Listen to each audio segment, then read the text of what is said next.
what interested people, instead of asking you why are you here? Because we are up against the dean too. So if anybody wants to go to the dean open forum, that's happening right now somewhere too, so in this building. So, but is it the insurance angle? Is it the capital and finance side? Is it what in particular do people find appealing about this topic?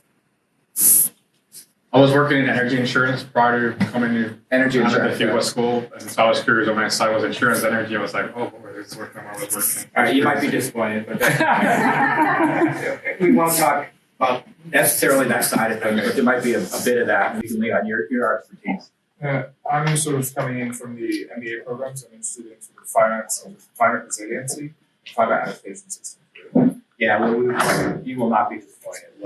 We'll try to get to that point because I do think, the insurance industry has, as our mutual friend indicated, not just a unique role in all this, I would argue a critical role. And if not just the United States, but if the world is going to successfully make its way through the climate crisis, the insurance industry's got to step up, I would argue, and play a role that it hasn't played to date on this topic. So what I try to do here is use a little bit of fun in terms of comparison between the financial role we play, the risk signaling role, which we talked about for quite a while this afternoon, and then other roles we play in terms of really facilitating a societal approach to risks that insurance is uniquely capable of doing.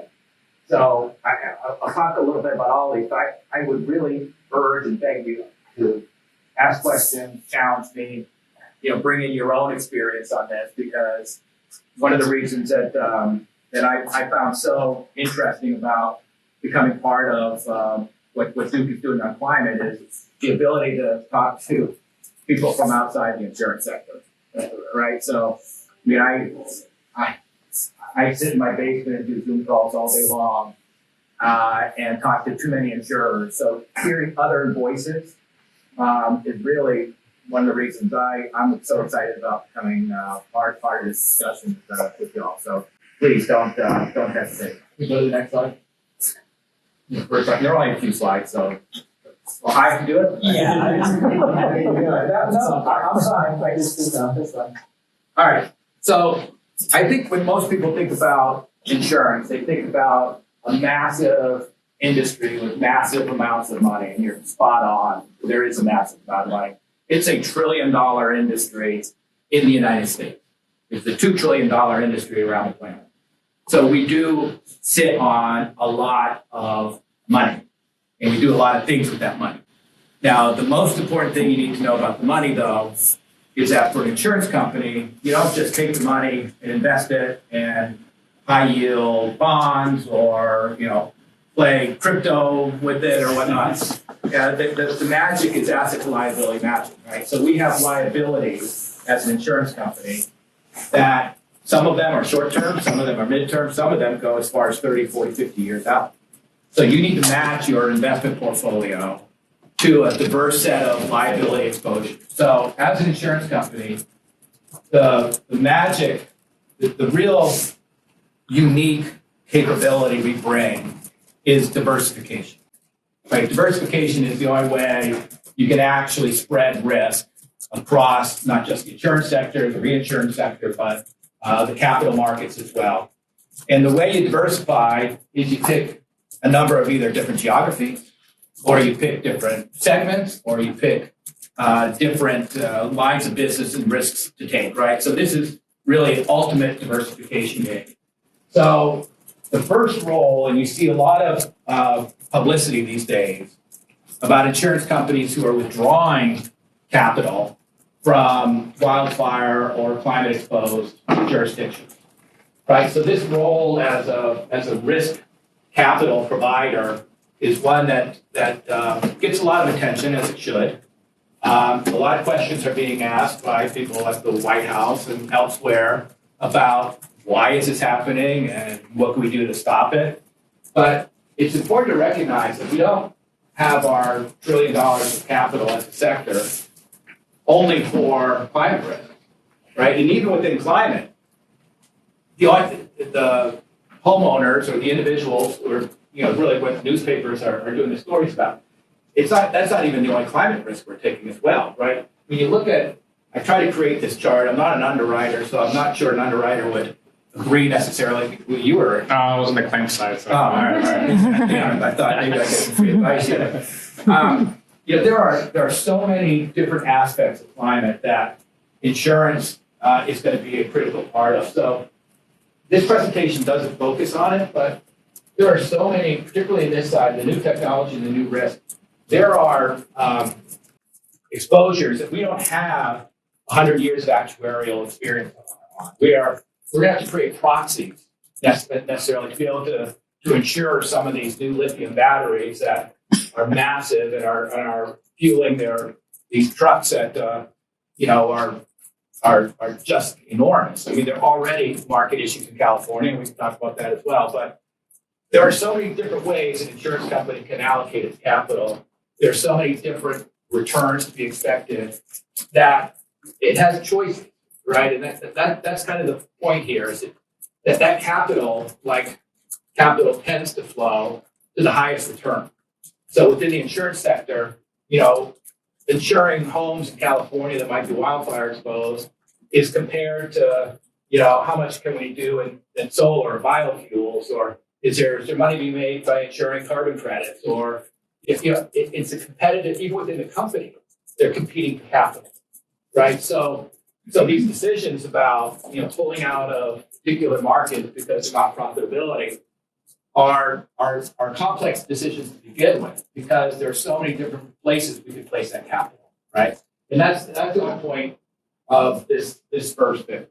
The second bit, though, is that even with those constraints, the need to really pay homage to the asset liability matching, which is absolutely critical in insurance companies. You probably know the names of companies that haven't paid homage to that because they're the ones that go down, right?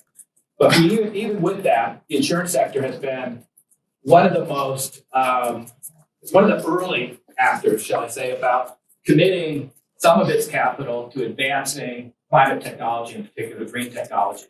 And I used to work for a Swiss company named Zurich Insurance Group, and we were not only one of the first to. Sorry, there's an issue. Click on the PowerPoint. Yeah. Where? If you could just click on the PowerPoint icon on the very bottom center. I think it just got somehow off of that. The other one. I'll get it later. I just have so there are movements to try to consolidate and apply capital to the technology challenges around climate as well. So most of you probably already know this, but there's really two big elements of the climate issue. There's climate mitigation, where we're trying to actually reduce the CO2 exposures that are going up there and causing all this. And then there's climate adaptation, so we can kind of live with the effects of what we're not doing enough of on this side, right?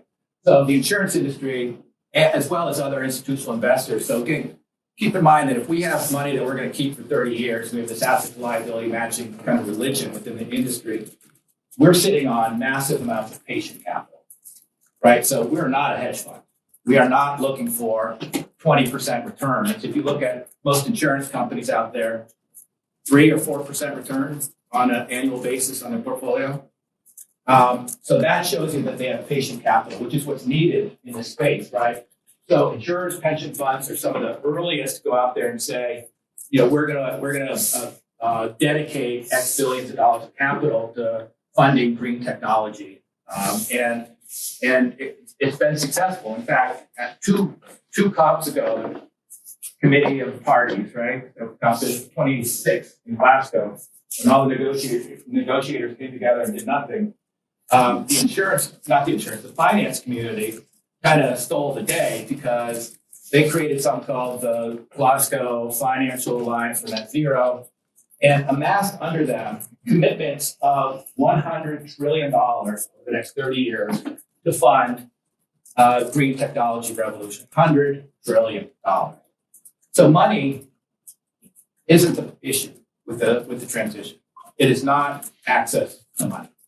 And I don't think that'll ever be the problem. What is happening though is companies that are in the hard to abate sectors, where the real, I think, debate is happening is, who's still working with, who's still buying from, who owns the shares of oil and gas companies that are out there. So this discussion has kind of transformed or evolved or shifted a little bit away from the key technologies that are going to be facilitating this, like CCUS and biofuels and some of the offshore wind or whatnot. It's become less about which technologies will be the winners and more about, our companies being punitive against the losers, quote unquote, meaning the oil, gas, coal, the burning fuels, right, the fossil fuels. So this is becoming a very complicated, what started as kind of a do-good mission about, hey, let's collect our money, let's commit it, let's make sure that money is not involved with the transition, is becoming highly, highly politicized. So much to the degree that there were 22 Republican attorney generals in the United States who sent a letter to a bunch of insurance companies threatening antitrust litigation if they continue to have discussions about steering investments away or steering capital away from oil and gas companies, particularly the companies active in their state. So this has become, the role of the insurance sector as an institutional investor is becoming highly excitable, partisan, unfortunately, issue. And it's really become more politicized than I would hope it would have been, candidly, because it's really about amassing money. But one thing we're not doing as a sector that is kind of sitting there on the table, I think, just waiting to be activated, is leveraging our role as the largest buyer of municipal bonds in the country. So the insurance industry together buys a quarter of the, or I think an eighth of the municipal bonds that are out there. That's massive. Now, it makes sense, right? Because municipal bonds have long-term duration. They're very, very dependable. And that's what we need in our balance sheet, right?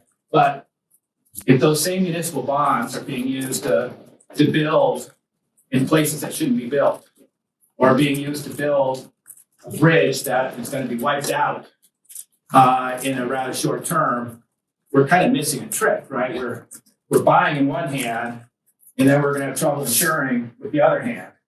So one thing that that some of us are trying to encourage is that the insurance industry use its clout, let's say, as one of the biggest buyers of muni bonds, to start a dialogue with the municipalities to say, hey, this is going to change. Now, the real way to do that is to do it through the rating agencies, because they're the ones kind of pricing the bonds. So you're seeing a lot more discussions. In fact, almost some acquisitions have occurred that kind of reflect this as well, where some of the rating agencies are buying some of the climate modeling capabilities that are out there in order to be able to have these conversations.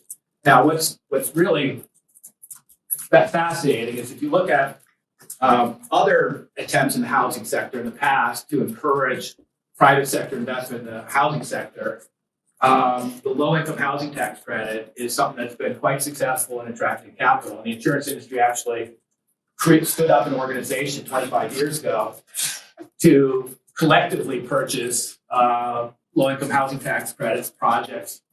So we could do the same with some type of resilient bond or resilient building standards or some methodology where we make sure that the $4 trillion municipal bond market is actually actively pushing infrastructure towards resilient standards. I think today it's probably happening, but probably on a more of an ad hoc. I don't think it's really been systemized.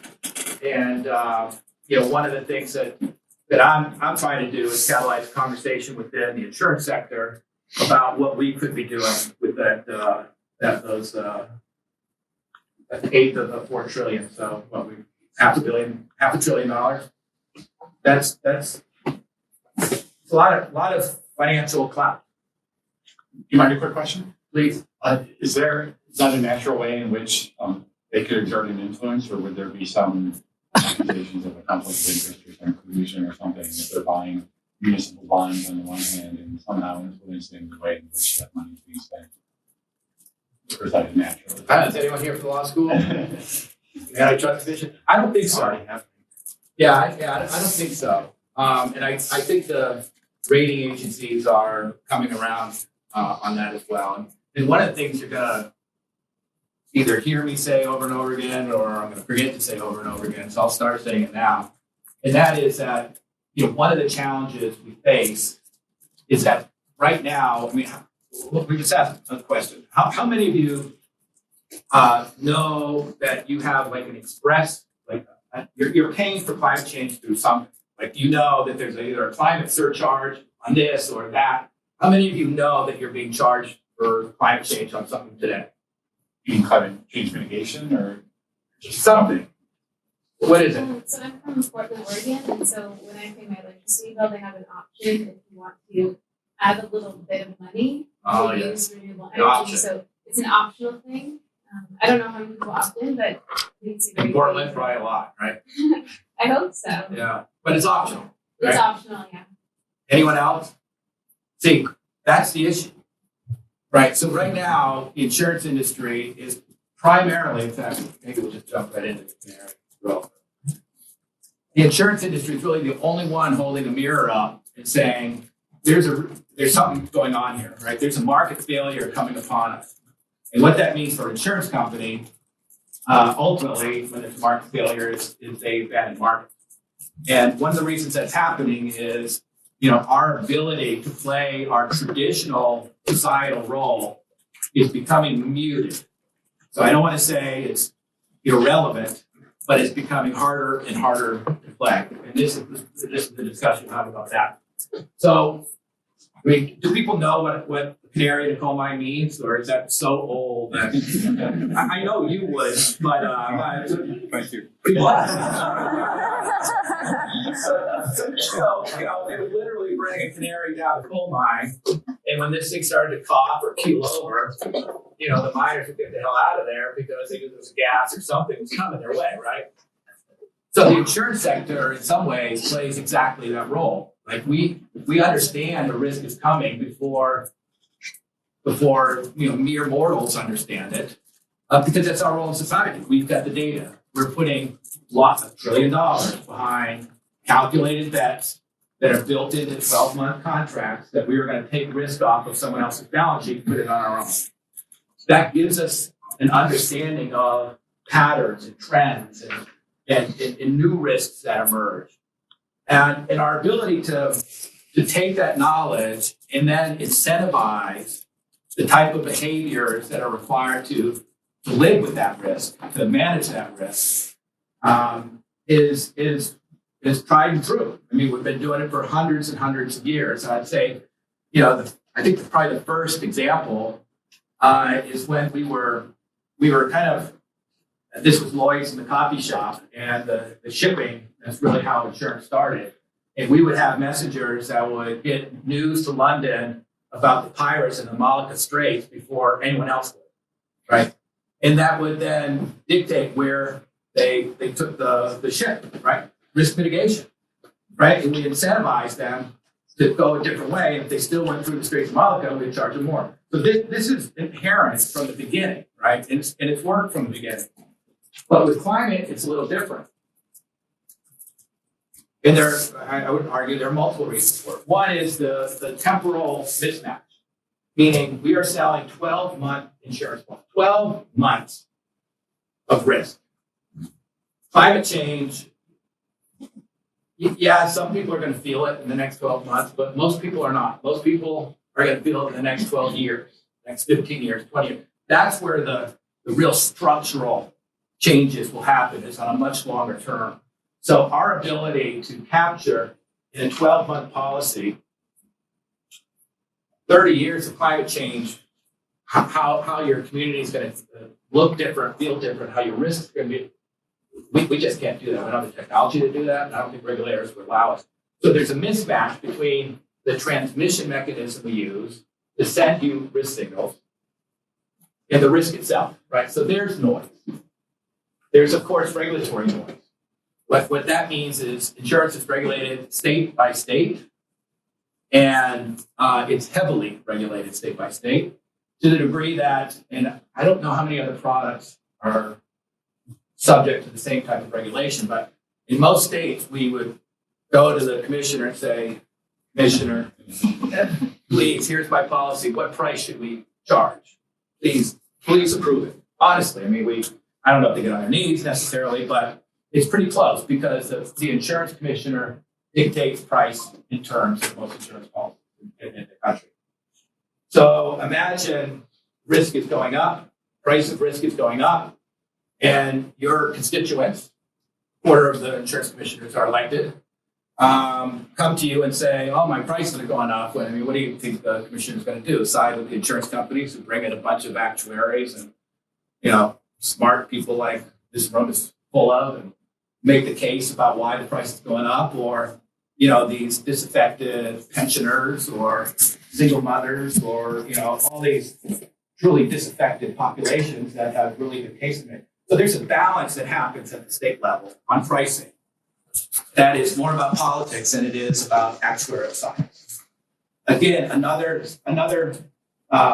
source of noise. And that's all I'm kind of saying, it's noise, right? It distorts the purity of the risk signal that we send. Another challenge we have is that the preciseness, the quality, the ability of the climate modeling, not the disaster modeling. We're pretty advanced on that, but climate modeling, where we actually can say we know what's going to happen in Durham, what it's going to look like in 20 years. We're not there yet. We know that the Southeast United States is going to be very wet and very hot. But we don't know if it's going to be on Irwin Street or on, I don't know Durham well enough to know what another street is. I drove back and forth on that one today, so that's what I use, right? So we don't really have the case to make about climate modeling, which is why I was so excited when Mark asked me to pitch in on a project where hopefully we could work with NOAA and some of the industry players to, one, improve the decision-making and the quality of climate modeling, but also find other and innovative ways to transmit that knowledge out into society. So the modeling is another, or the lack of precise climate modeling is another noise factor for us. Another one, and to me, I think this is perhaps the core one, is that right now we sell Mark a homeowner's insurance policy, and we try to encourage him to, take care of his roof and, put in the right type of storm windows because of the hurricane threat in North Carolina and whatnot. But when it comes to climate, the risk is at a systemic level. So we're really good when it comes to individual risk and incentivizing immediate actions to address an immediate risk. So take seatbelts. A lot of you probably don't know this, but there were times when cars didn't have seatbelts. Right? I grew up kind of just, my brother and sister, we were just flopping around in the back, right? Jumping around, and it was great, right? But the insurance industry found a way to build in to their insurance policies that, hey, if you have it started with, do you actually have a seatbelt in your car, right? And then do you use that type of thing? If you do, we'll give you a discount on your insurance policy. Now, that stuff works for, I was looking for the sprinkler. All right, but it works well in certain ways. In other ways, when the solution is not right, that you can't affect the solution, it's kind of a misdirected incentive, right? So the challenge we're having sending the right risk signals on climate is that the answers are systemic and we're sending individual risk signals. So again, there's noise in the system. So, there are other reasons why insurance rates today are kind of a mess in certain ways. I mean, the claims inflation. So, the material. So if your house were to burn down or be destroyed by a storm, for us to go in there and buy the wood and buy the shingles and to buy the insulation and to buy all of the labor, I mean, the inflation on those goods, those raw goods for your home, is actually higher than regular inflation. So we're struggling to kind of catch up and stay up with inflation. And then there are other dynamics as well. But that is, to me, to put all those things together, it's why if we were to limit ourselves as an industry to the risk transfer part of insurance, that's what we're talking about here, right? Risk signaling. It's going to be a short-term game because, when risk is going like this, and you're just trying to kind of keep up with pricing, it's really a short-term strategy because you're just trying to stay one step ahead, and at some point the elasticity will kind of snap back at you, and consumers will no longer be able to afford it. That's what we're starting to see that with wildfire in states. We're starting to see that with hurricane in Florida. The flood program has been plagued with this and political pricing from the beginning. So what you're starting to see is exactly what insurance companies, and I helped fill some of these out. Does everybody know what a TCFD filing is? Anybody not? Okay, so about 10 years ago or so, the Bank of International Settlements, the big central bank of the world, hosted and spearheaded an effort to develop a disclosure regime for climate exposure. So they came up with a system that essentially says, what is your exposure to climate transition issues? What is your exposure to physical climate risk issues? And what's your strategy to deal with it? And both. That's essential. There are other nits and nats, and there are a lot of you may actually get paid a lot of money to help companies fill these things out and other disclosures.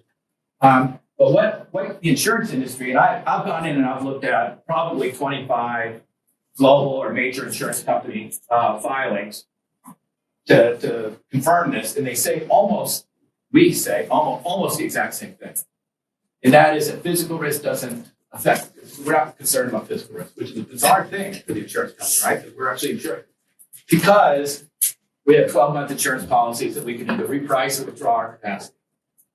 So the insurance industry has already signaled through its TCFD filing precisely what its strategy is.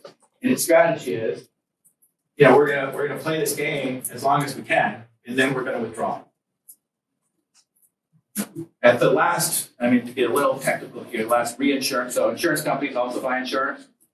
And at the last season of their buying, the prices for exposed geographies, exposed lines of business were historically high. They're expecting probably the same thing again this year, right? So this is playing out just as you probably expected. When we have these challenges to actually incentivize risk reduction are so muted, so ineffective.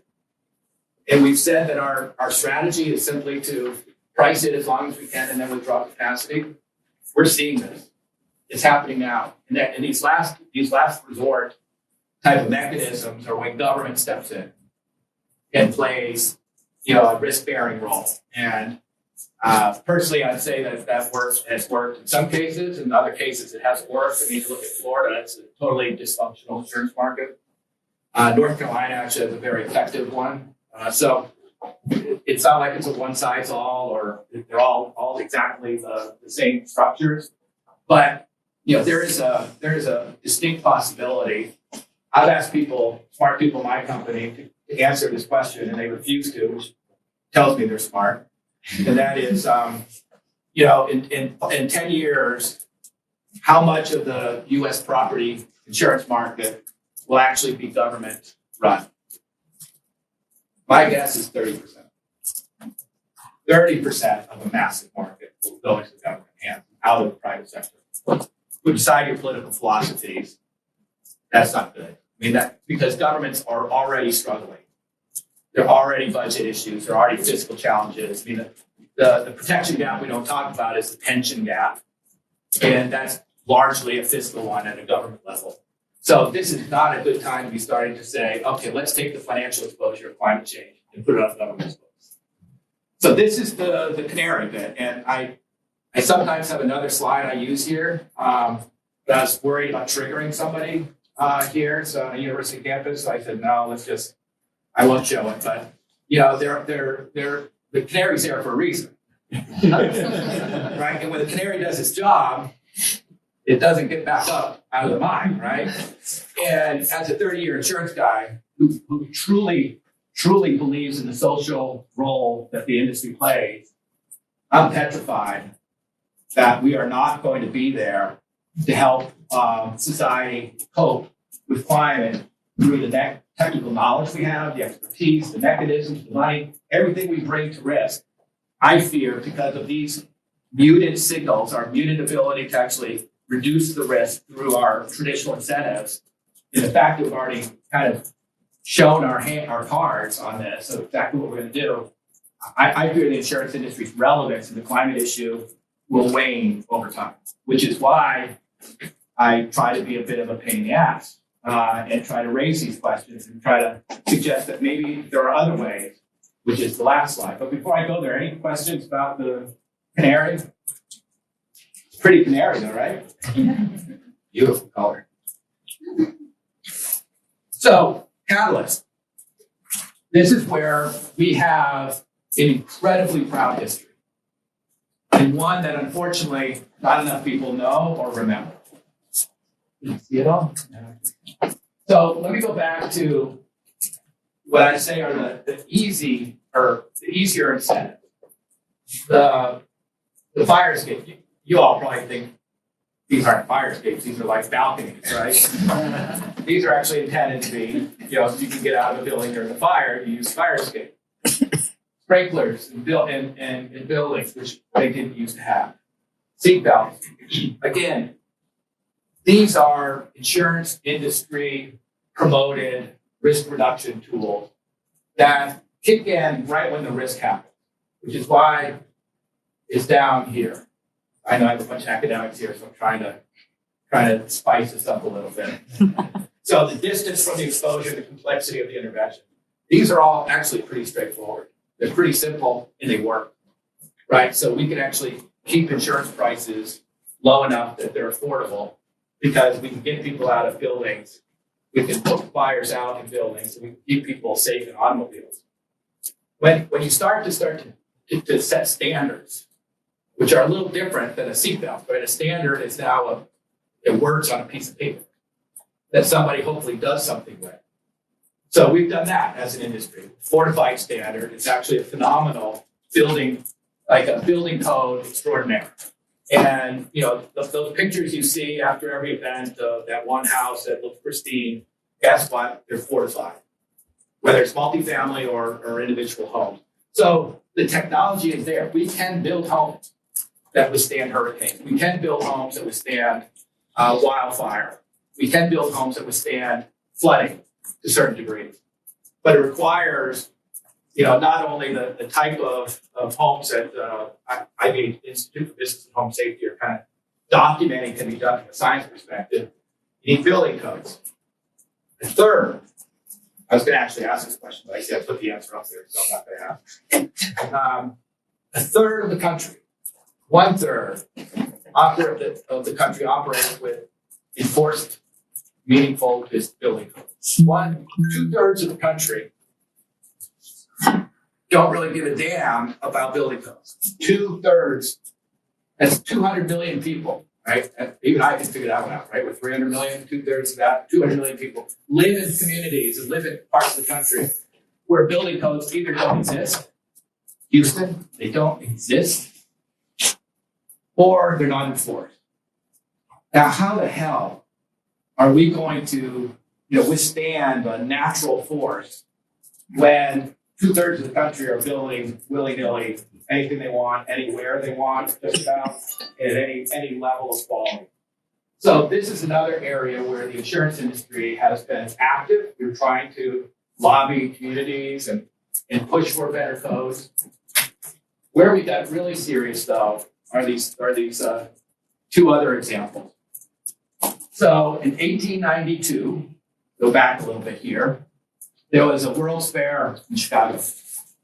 And it was the first time that anyone would have seen or deployed electricity on a large scale level. So the president was there, pressed the button, and the entire community was going to light up. I can't remember what neighborhood it was. Probably, I don't think, Park or something like that. But before he did this, the insurance industry, the East Coast insurance industry said, wait, this thing sounds like it might have a risk component to it. So they sent an MIT engineer. I used to say an MIT electrical engineer, then I realized electricity didn't exist. So I had to use some other type of engineer, right? So I don't know what kind of engineer, but they sent this gentleman over to Chicago, and he took a look at these wires and spools of thread and sparks, and he gets back to Bossy and said, this is not good, right? This is incredibly dangerous tool out there. Now, I would posit that if that happened today, if an underwriter came running back to the insurance sector after looking at electricity, today the industry would probably do one of two things. They would probably either say, okay, if you have electricity in your home, we're not insuring you because it's so risky. Or we would say, great, we can make some money off of this until we can't, right? So we're just going to charge a lot if you have electricity in your home or your factory. And then when there's a fire and everything burns down, you die, we'll stop insuring, right? After that. That's what I think, honestly, would happen today because we are so transfixed on one role in society, and that is risk transfer. But what they did in 1892, to their credit, was not that. What they understood in 1892 was that electricity was going to change society, change the world, and that the insurance industry should look at this as a public safety issue, not as a risk transfer issue. So we did not play the canary role on electricity at first. Instead, we played the regulator role. We took our knowledge of wooden structures, wooden factories, wooden homes. We took our knowledge of how fire jumped from one to another. We took our knowledge of anything relevant. We jammed it together, it was with this engineer, this MIT engineer, probably a bunch of other engineers. And we stood up an organization called Underwriters Laboratory, which today, there is not an electrical appliance you've ever used in your life that has not gone through the fingers of Underwriters Laboratory to dictate whether it was safe enough to use or not. So think about that. The role of the insurance sector had nothing to do with charging you a price so that you would kind of learn, we would kind of manipulate you to understand how to keep electricity safe. No, we made electricity safe to begin with. I was on a panel last summer and with the UN official, and I said, I was lucky enough, I got to speak before him, so I gave this kind of speech, and I turned to him, I said, and so the insurance industry made the world safe for electricity. Well, what have you guys done lately? But we did. The insurance industry made the world safe for electricity. That is incredibly historic societal value that we created. And we didn't do it by pricing. We did it through knowledge, right? The Insurance Institute for Highway Safety. In 1954, when Dwight Eisenhower opened up the interstate superhighways in Missouri, I think he was, the insurance industry, like we do, we thought risk. My God, these cars are going faster. They're going to get bigger because the highways are as big as a tank. Remember that? Why they were actually built, right? So, well, we're thinking this is going to be dangerous. But rather than, ban cars from going on highways or something like that, what we did is we banded together and we started to share data on car safety. And we created something eventually called the Insurance Institute for Highway Safety, which today is probably the #1 regulator of automobile safety standards on the planet. So again, the insurance industry, not through the pricing process, not through the risk signaling, not through the canary job that I overdid intentionally to kind of show you that that's not how I think we're going to play our role on climate. I think it's going to be as a catalyst. I think it's going to be as taking our knowledge and finding other sectors, other communities, other institutions, and finding out what the UL or the Insurance Institute for Highway Safety is for climate. My personal opinion, but I would love to hear what others think. My personal opinion is, we were talking about this earlier today, is to equip city managers with the tools, the knowledge, the financing, everything he or she needs to make these incredibly difficult decisions about putting in risk mitigation standards in their communities, which will then bend the risk curve and keep those communities insured. I can't even imagine another scenario except climate change just kind of abating and going away, which I don't think is going to be the case, but I could wish, well, I'll just leave it there. It has to be about risk reduction.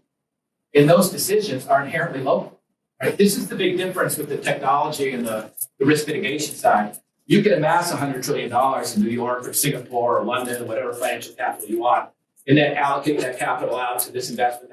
You can't do that with adaptation and risk reduction. It's so hyper local. You need to know, is it on this side of the river? Is it before or after the bend? Is it on the beach? Is it back? I mean, it's so hyper local that it's going to be those local decision makers who ultimately will be the decision makers. And I've got only one more slide. It's more of a self-promotion slide about what Marsh McLennan's been doing with the UN and others. But are there any comments, feedback on this? Does it make sense? Do people want to video? I'm just curious to hear a little bit about some of the efforts in the public policy space these days and how you think they're helpful or not helpful in moving this forward. So there's recently the community disaster resilience zones that have been pushed forward by FEMA as required by Congress. As developed by the insurance industry. As developed by the reinsurance industry, right? And so I'm curious what they're hoping to achieve with that. And curious if your thoughts, about how you believe you think that will be helpful. Because obviously policy is the ultimate, system level change agent. I mean, that's what they're for in a way, right? So the CEDARS, Community Disaster Resilience Zone that Lydia referenced, is a prioritization framework, essentially, that blends both physical risk exposure. So, is a community exposed, to what degree is it exposed to wildfire or sea level rise or flooding or drought or whatnot. But then it also blends into that social justice or social equity measures. So you're looking for communities that both are socially vulnerable as well as climate vulnerable, physical risk vulnerable. The reason the insurance industry was supportive of that is because, one, we'd like to see a concentration of effort to start. The federal government has massive resources, but it could be diluted if it was just kind of doing everywhere. And I think we've spoken about this. The real hope is that we can put teeth behind this and actually start to leverage models that have been used before. So opportunity zones after the last global financial crisis are an example. The Buy America bonds are examples. I mean, the United States has the government has oftentimes found financial instruments to incentivize private sector investment in key issues. And we hope that CEDARS can become kind of a testing ground for different either tax provisions or blended finance instruments or something. So we have a dedicated petri dish, right? Without some type of prioritization, we're going to go to our favorite city or this or that. So CEDARS for us is a framework that we think we can fill with a financing solution, which, if it works, then can be actually scaled out nationwide. So, that's that. I mean, I was a part of that CEDARS early discussion, so I can assure you that the thought wasn't just the 500 communities that have been designated so far. It's how do we learn something in this exercise that we can then scale out and hopefully, help take money off the table, meaning money is not the issue when communities are faced with these types of issues. Now, there's also, one thing that, and I was an insurance lobbyist for 15 years in Washington. My mother knows, so it's okay. We are incredibly parochial at the industry. We'll get all worked up over kind of a minor insurance thing. So I'll give you one meaningless example. There's, I think, 5 people in the Treasury who work in something called the Federal Insurance Office. They have 0 regulatory authority. 0, 0, 0. They're nice people. And they write papers about insurance. That's all they're allowed to do. The insurance industry is on a wild campaign to try to eliminate this office because it represents federal intrusion into insurance regulation at the state level, right? That's how obsessed we are and how active we are. And we're spending a lot of time and effort, political clout and whatnot, trying to get rid of this office. Put that on that side. There are debates happening in Congress about real risk at a community level. Like, I mean, what the IRA, the Inflation Reduction Act, did to put money and tools on the table for communities on adaptation. The insurance industry was nowhere on those. You know, the standards about putting electrical wires underneath to stop wildfire. The insurance industry is not involved in those discussions.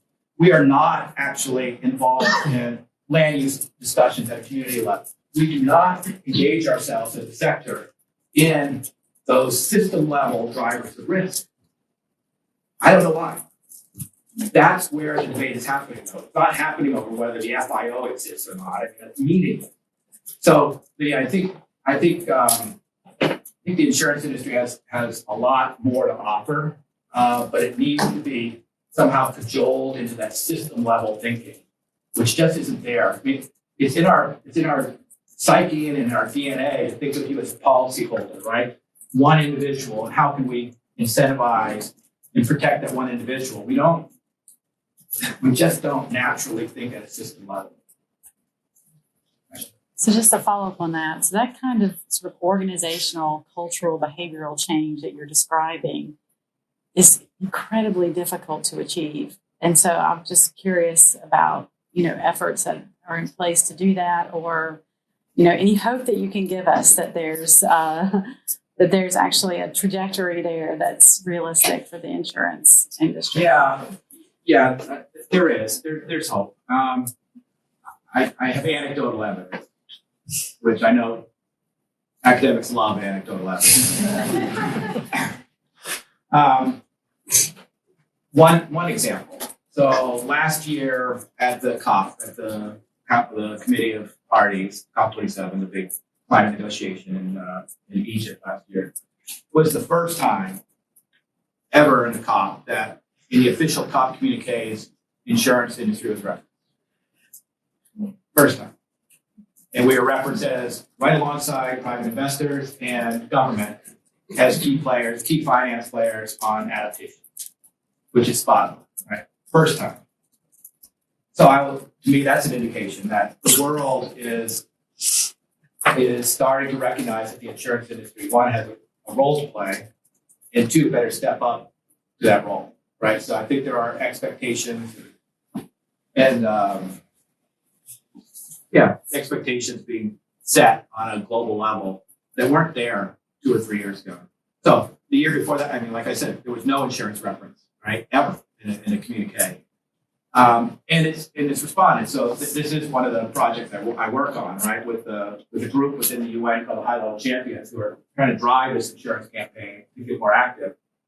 And last year we had 17 projects. This year we'll probably have about 40 that we get to highlight, as examples of insurance companies doing this. So more companies are doing it. I can tell you, again, anecdotally, because this is what I do. Like I sit in my basement and talk to these people.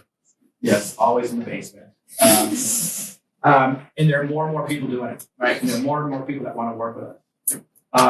I would say that there are a few other projects I'm working on as well that signal a growing desire to bring tools to the United States that perhaps are being deployed in other markets, which could be very exciting. So I'm an optimist, right? I'm an American. I always think that we can do it, right? We can do it, right? Well, I also went to Syracuse, so except in basketball, right? Then we don't even watch the 2 games. So I think there is, right? And I think when I started having a lot of these conversations, people were asking me, well, what is COP and what's the difference between mitigation and adaptation? And can you just explain? I'm not having those conversations anymore. No, that was just 2 years ago.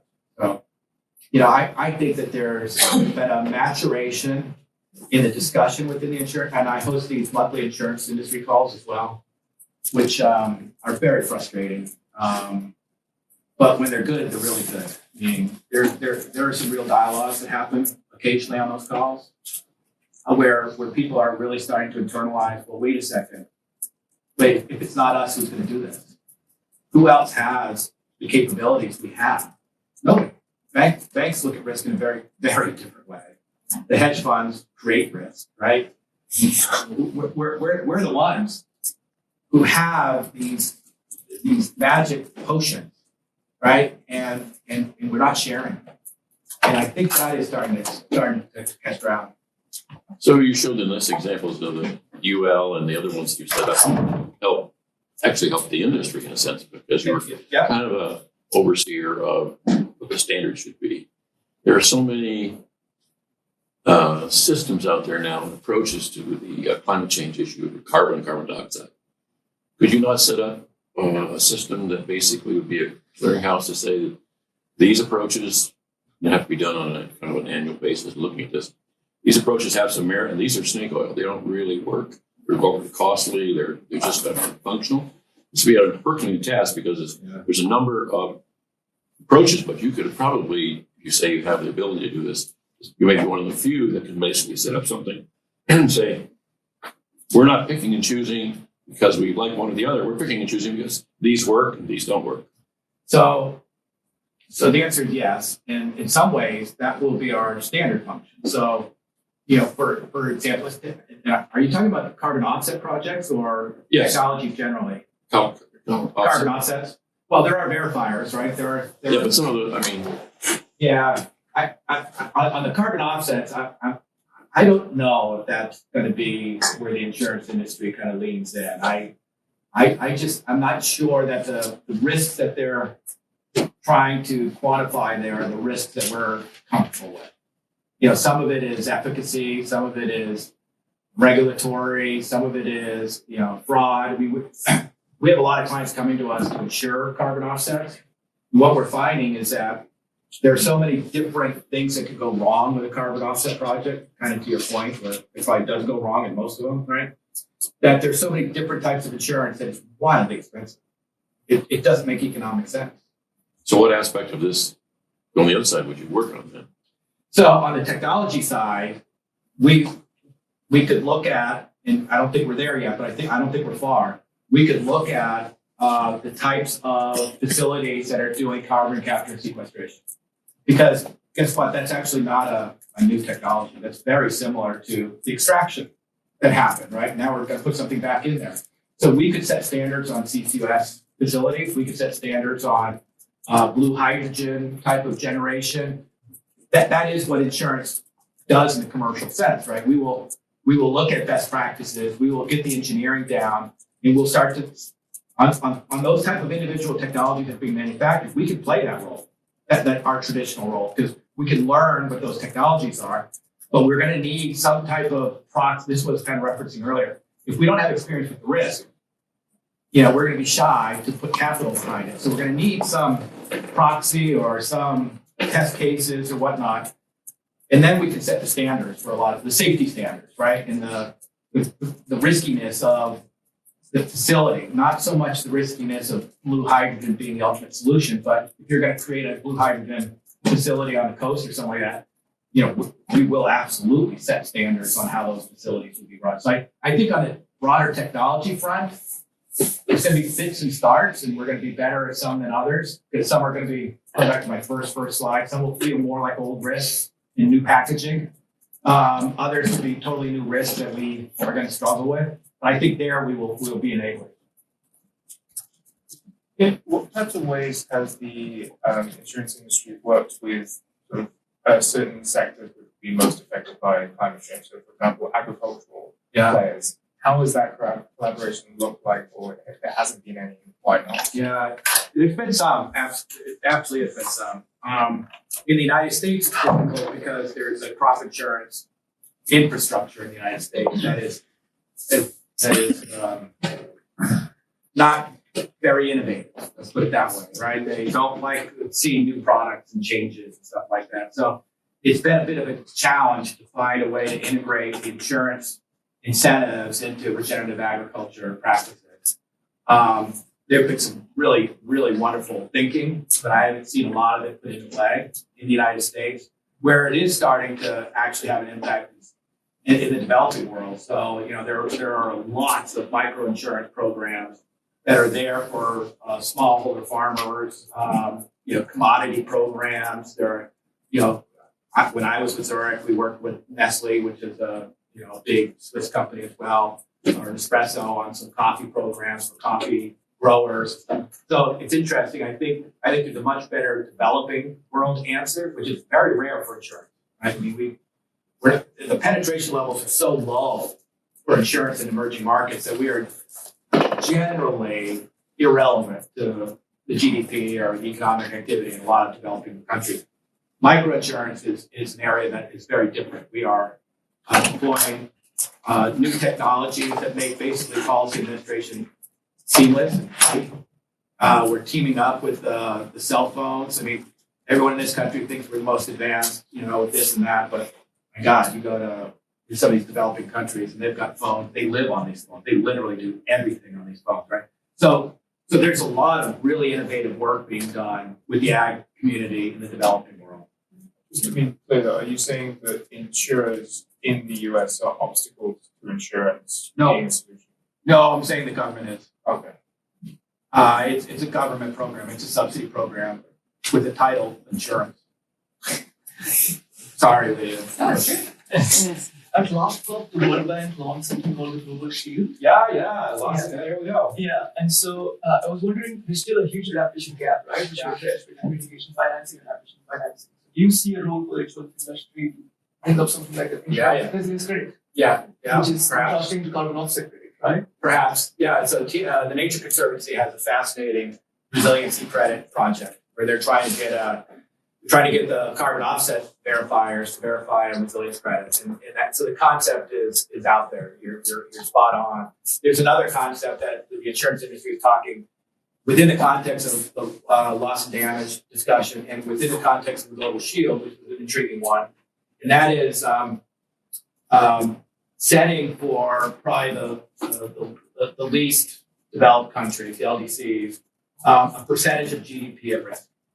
So what the World Bank can do is go and buy a parametric insurance policy that essentially says if there's a disaster in Botswana that actually affects more than 5, 7, 10% of GDP in Botswana, bang, the parametric kicks in, funds the World Bank coming in, and actually brings that effect back down to a more manageable 3 to 5% or something like that. So, I'm glad you mentioned the Global Shield, which is a G7 concept where they want to create, a pool of funds for adaptation measures around the world that will be accessible.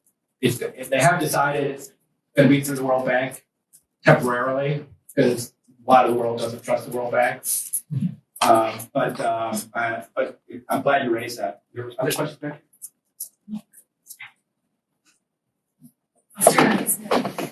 So I just wanted to make sure I understood correctly. On the mitigation side, it sounds like you see a potential role for insurance and insuring new technologies, but Yeah. not in insuring against policy risk essentially? Because that's part of the risk involved in an offset or in any type of mitigation action. But I wonder, going back to this idea of a catalyst role, Yeah. could the insurance industry play a catalyst role on the mitigation side? We could, I guess. Based on your own. Yeah, mainly because even on the physical risk side, they haven't been willing to play that role, which I think is closer to home. And the policy risk is something that really scares the hell out of us. Because politicians are unpredictable. Right? So, I don't know, if we're going to come to the rescue on that one. I do think we're going to come to the rescue on equipping the decision makers with exactly what they need to do what they have to do. I don't think that's going to happen on the offset side of things. You used the term that the industry needs to step up. do they need to step up or wake up? I mean, in the sense that like stepping up implies that they need to kind of take some responsibility, their share, and maybe a certain sense of like in it for the greater good. Versus wake up means they need to be aware that their own industry is at risk and do like self-protection. Is it a little bit of each, or is it really, do they need to go outside themselves and step up in the sense of taking some social Yeah, responsibility? I think you're probably right. I'm going to take the easy way out, say a little bit of both. I don't think that there is a acknowledged strategic threat to the industry, at least not that they would acknowledge publicly. So if that's what you mean by wake up, like, yeah. And I actually have floated some draconian strategies by some of my peers, and it basically threatened me. So I don't know if it's a message people want to hear, but there are ways to get it out, Mark. I can't do it, but maybe someone else could. Can you comment on some No. the competitive dynamics within the insurance yeah. industry? So, is it an advantage to being a first mover in some of these products, or do they have to wait for something to? It's a really astute question, and it's a perverse answer. When we talk about so in a way, I mean, there's so many different ways to be answered. In a way, competition masks even the muted signals we try to send. Because if I'm trying to do the right thing and I'm trying to send everybody a signal that I've woken up because Mark wrote this paper and scared the hell out of me, and I'm now awake and I now know what the climate challenge is, and you know what? It's my role to send you a tough love message about climate, so I'm going to raise your insurance rates 10%. And guess what Lydia, insurance company, does? She comes in and charges you 2% less than I was charging you before because she wants the policy, right? And over time, she'll make. So did my message get across to you? No. The message you got was you're greedy and Lydia's, cheaper, so I'm going with Lydia. So competition, trust me, I'm never going to say competition is bad. I'm a capitalist. Sorry, I did that. But in this case, it has perverse effects in the sense that our ability, again, to send these clear risk signals that are actionable get muted, right? So that's one element of the competition bit. The first mover bit is even more perverse. So to be the first one to bring a new product to market is really scary for an insurance company. Because normally, we're basing our risks on our bets, our pricing on dozens of years or hundreds of years, in some cases, of actuarial science. And a new product, by definition, is not really fully tested, right? So you're taking not just a calculated risk, you're taking a wee bit of uncalculated risk with a new product. So there are not a lot of companies that like being the first mover. And we talk about innovation as a sector. My God. And I was the head of communications for 7 years for a global company, and we must have had innovation in our speeches. I think we had a minimum of 10 references to innovation. It doesn't happen much in the insurance sector. Now, where the first mover or the last mover thing becomes quite relevant in this case, though, it goes back to the regulatory dimensions of insurance regulation. That is, if you want to be the last insurer standing after everyone else has withdrawn from the market because they couldn't make a profit, I'll tell you that is a very dangerous place to be. Because the regulator is not going to allow the last insurance company. I don't mean literally the last. But, when State Farm pulls out of a market, 25% of the market is gone. All State Farm and Allstate pull out of a market, 40% of the market is gone. 40% of the providers are gone, right? So two companies pull out of the market. Regulators respond by saying to everyone else, stay where you are. You are not leaving. And guess what? Now you are no longer a problem in that state. So there's a game. What would it be? Would it be the stock chicken? I don't know. Yeah, but there's got to be some fancy academic test a research project or something about it, right? It's kind of the prisoner's dilemma in a way. And that is becoming, a core consideration in our factor in some of these market discussions. Like, I want to be the first one out because the regulator won't really realize that why I'm pulling out. I won't be angry yet, but when I'm the third, fourth, fifth, sixth, seventh, eighth insurance company pulling out, trust me, you'll get a very, very different response from the regulator. So that's the perverse first mover kind of aspect. I think we've already gone beyond, but I'm willing to answer as long as you guys can go grab your beers. I know that's what you're here for. So, What kind of roles the insurance can play in supporting the renewable energy adoption? so it goes back to I call it kind of a regular technology issue, meaning we could do a lot better in terms of understanding the exposure. So I'll give you two little anecdotal examples where they're not our proudest moments, right? So, for example, solar panels. There are two issues with solar panels that became almost immediately evident in the insurance industry, and they became very unprofitable very quickly. Hail. Hail is no friend of solar panels. And, putting solar panels on the roof, and when there's wind, it starts to tug and it starts to get loose, and it damages the roof and then the building, right? So every insurance company, every major insurance company, and again, I was one of the head of comms saying the same thing. Oh, we're getting into renewables. We're gonna build out our green book of business. And we lost so much money on solar that we stopped writing. Now, in the interim, they figured it out. They figured out a type of glass that's hail resistant. And they came up with kind of a double box structure so that the rooftop solar panels could be kind of detached from the roof but still on the roof. Or I don't know, I'm not an architect, so I don't know. But all I know is that the two risks that forced us out of the business, out of that market, were addressed. Did we run back in? No, because we're still scared of it, right? So we have a role to play, absolutely, but we are still timid in a lot of these new technologies that we need to get over. The other example is the onshore wind, where they started putting these up, and we didn't really incorporate into our underwriting mold exposure.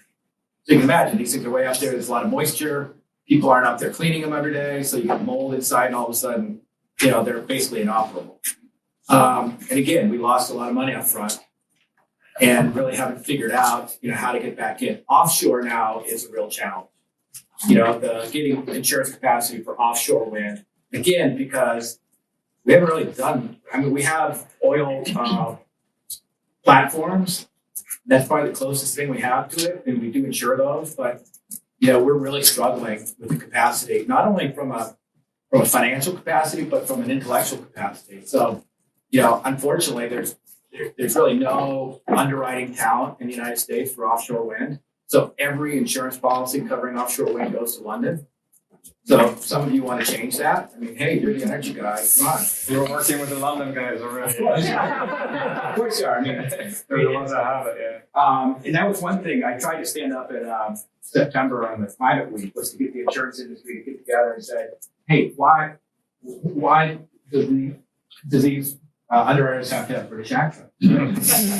Right? We can somehow grow our own talent here. So, all right. Any other burning questions? Otherwise, I think I've already. Go ahead. Yeah. So I had to come in late, so I apologize if I'm asking something. You were at the dean's. You went to see the dean instead, didn't you? I had a few other obligations, but I'm curious about, so being someone from the Mountain West who lives in an area wildfire prone, owned my father's old house out there, and it is uninsurable due to wildfire. And looked into it, and insurers are completely pulling out of the market. And I know I'm not unique in that situation. No, unfortunately you're not. You can say the same thing about kind of flooding in coastal areas, and while I understand us not wanting to have insurance be an incentive for people to live in places where the climate risk is so astute that we don't want new development in those places per se, I also do worry about leaving the people behind that had things that were built there in a world that we no longer live in. So I guess I'm wondering if or how the insurance industry, whether it's private insurance, whether it's some form of public insurance, like, is there a way in some of these places that are becoming much more high predisposed to insert climate disaster here? Are there ways for some insurance to help some of those folks out, or are they just kind of straight? Are you in Colorado? Wyoming? Because Colorado just passed a new government program for people in your situation in Colorado. I do fear that it's going to have to be a public solution for you. And it's a challenge. I just don't think there probably aren't enough of you, unfortunately, to attract someone to come up with that innovative solution. If there are some models that could be tested, so one model that we haven't really applied it to this situation, but it could work. It's community-based catastrophe insurance. So this is where we wouldn't just insure you; we would insure everybody in the room that has I'll make it up, not 2000 home that was built, blah blah blah. Can't get insurance, and then we could actually diversify across, right? And embedded in the concept of pooling and diversifying would also be then funding some risk reduction. So I don't know exactly what it would be on wildfire. It might be just your own terrain. I mean, there's an immense, particularly if you're going uninsured, I would tell you to take everything out from like a 5 meter circle around your house. Everything, nothing here. Right? So there are things you can do at an individual level, and then we could look at monitoring and early warning devices. Now that's not going to stop your house from getting burnt down, but at least it's going to get you and the dog out of the house, right? So I think there are things around the edges, but I think you kind of put your finger on maybe a great way to end the conversation, and that is, there's a societal. My first thought was conundrum. That's not close. Dilemma. There's a challenge, a deep challenge with that transition from before and after. And it's not just an insurance issue with homes that were built for beautiful views and beautiful parts of the country. It has a lot to do with, the poorer parts of communities that were built there because the rich people were on the hill, right? And that's the only place other people could live. There's a social equity element to that, those tough decisions that need to be made, right? And I hate to say this, I don't even know you, but I think you're going to be one of the victims, right, with that home. And I have friends in Colorado who are in the same situation, and I think they'll be going to, the short-term answer will be public insurance. The bigger issue is, is there some societal mechanism to help, the innocent victims? There are a lot of not innocent victims. You're not one of them. I'm not saying that. But the innocent victims, is there a mechanism for forced migration? And there's all these terms about it, right? But that one, maybe we stop before I even try to answer that one, and we have the next conversation about that topic, because it's a fascinating social issue. And I mean, maybe Lydia knows. I don't know anybody who's figured it out yet, right? But it's going to happen. Thanks. Thanks.